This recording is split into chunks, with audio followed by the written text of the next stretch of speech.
welcome back to MPTV. I'm Sydney and this is your makeup news and highlights.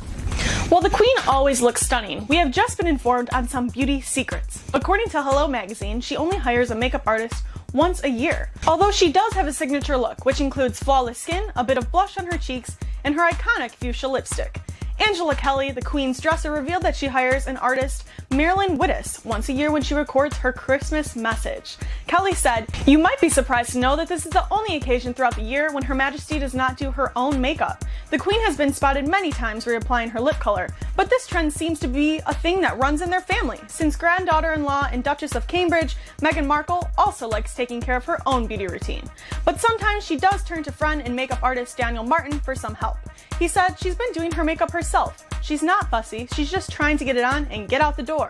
Royals makeup artist Mary Greenwell was Princess Diana's makeup artist and since has worked on Markle.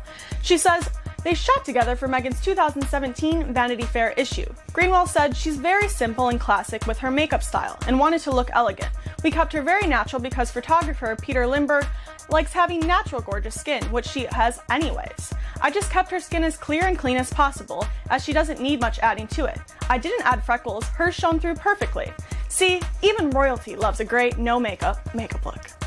According to Today.com, CVS is looking to up their game by introducing interactive beauty product testers. Last year, they tried out this idea at 4 CVS locations and are looking to expand their beauty IRL to 45 new stores this year. It will be set up in a similar way to Sephora, Ulta, department store beauty counters, which give you the option to try out a tester version of the product before you buy it. A CVS representative said that to their knowledge, the store is the first mass drugstore chain to allow swatching on this scale, with more than 1,000 beauty products to be available for testing. These beauty IRL departments will also carry new beauty brands like Weleda, Zoom, and also offer quick glam and go services. These Glam Squad services include shampoo and blowout, full makeup application, dry styling, braiding, tutorials, ear piercing, and more. Mally Bernstein, Vice President of Beauty and Personal Care at CVS, said, "We wanted consumers to be able to discover and play with popular social beauty brands and trends. We wanted to democratize beauty and making the salon quality services and products accessible to everyone through our exclusive partnership with Glam Squad." In addition to this, Glam Squad CEO Amy Schechter felt that a partnership with CVS was a perfect fit. She explained, "In our discussions with CVS, we realized that we shared a similar vision around the future of how consumers engage with beauty services and products. We were looking for a partner that was innovative in the beauty space and had the ability to provide us with accelerated growth beyond our current market expansion strategy." Glam Squad will also be launching a line of hair products, accessories, and tools at select CVS locations. CVS is also moving forward with an unedited beauty photo campaign. They have spoken with many brands like CoverGirl, Neutrogena, and Revlon about not retouching images that will be advertised in their stores. Photos will be marked with either digitally retouched or beauty unaltered logos, giving consumers a realistic view when it comes to what beauty truly looks like and what's digitally altered. This will hopefully give everyone a better perspective on beauty standards and their own self-image.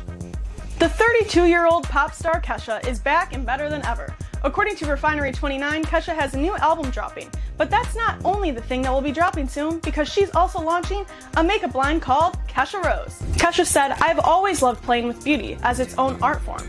More so, as I grow up, I see that beauty standards that are set by society are bullshit, and we don't have to adhere to any of that we don't agree with. I encourage people to have fun and play with not only our clothes, but art and makeup. I don't really like using the word beauty because it's more about expressing yourself. It's about redefining what beauty means to you. Beautiful is happiness, and happiness is beautiful. So that's what I'm trying to encourage with the makeup line and with the record. Quite frankly, I feel like I am just a floating aurora, and my aurora changes colors from day to day, and I want to be able to express that with my makeup. So I want people to play with it and have fun with it, and hopefully feel like they're expressing their auroras and souls through makeup and not so concerned with looking like some perfectly symmetrical, filtered Instagram thing. Tick-tock in the clock till we see that makeup line." It is officially fall, and with that comes deep lip shades to be worn this autumn season. According to Allure, Lupita Nyongâ's makeup artist Nick Barose is here to fill us in on some fall makeup tips. This year for the Governor's Awards, Barose put Lupita in deep plum lip paired with a teal liner, which was inspired by old Hollywood glam. Barose used Lancome's Drama Liquid Pencil eyeliner in Pacific on her lash line and then winged it out for a bold finish. The lips are what become a bit more tricky, especially when choosing the right shade. So Barose looked at Irving Penn images of lips and flowers. He said, "When you look at colors from nature, they always have more layers and depth. Even when they look like one color, they really have different tones to it, so I applied a few colors of lipstick and lip liner to create depth. Even though he used various colors, it didn't really create an ombre effect. He explained it's actually a classic technique used by classic Hollywood stars. It's a great way to make sure dark lipsticks don't turn flat or have no dimension. It's similar to colors of flower petals too. They are never just one flat color. There you have it. The key to a perfect dark lip is multiple shades. When in doubt, look to Mother Nature. She always knows best. Avclub got the chance to sit down with makeup effects legend Tom Sevini to discuss some classic horror films with some of the most iconic makeups in history.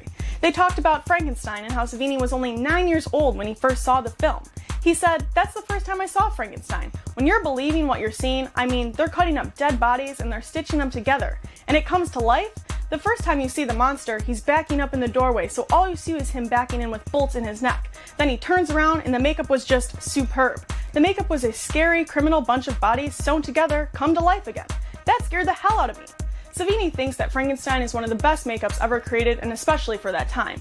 He explained, "Those were the days before latex. Jack Pierce built that makeup out of collodium and cotton. Collodium is 24% ether. He was sculpting the forehead out of plastic, and the top of his head was cotton and collodium. That makeup took 7, maybe 9 hours. Karloff would go home with it on because he didn't want to go through the ordeal the next day. He'd sleep with the makeup on. He'd come in the next day and Jack would touch it up so that he did not have to go through that torture again. That was torture. That makeup was painful." Another classic makeup effects movie that was discussed was An American Werewolf in London. Savini said, "If you watch the effects in my movies and you watch An American Werewolf in London, that stuff is happening right in front of you, with no CGI. It's completely makeup and animatronics. There's a certain collective dislike of CGI among makeup artists because today, if it looks impossible, people think, well, it must be CGI, and that's not always the case. There have been some great makeups in recent years, and American Werewolf is an example of that. It's a masterpiece of special effects makeup. This is actually the movie that changed the way Oscars were given out to the makeup department because of Rick Baker's push to change within the category. Savini explained that there was a controversy about it. It was a mechanical thing. That's not makeup, and Rick Baker fought for it because if I put a false nose on you, it's a makeup. If I put a false nose on that wall over there, it's still makeup. It's just on the wall. And if it's on an animatronic, it's still a makeup effect. So the ruling was changed in our favor because of Rick Baker and An American Werewolf in London." Thanks, Rick. Thank you all for tuning into MPTV's segment of Makeup News and Highlights. I'm Sydney, and until next time, don't you forget to respect the craft.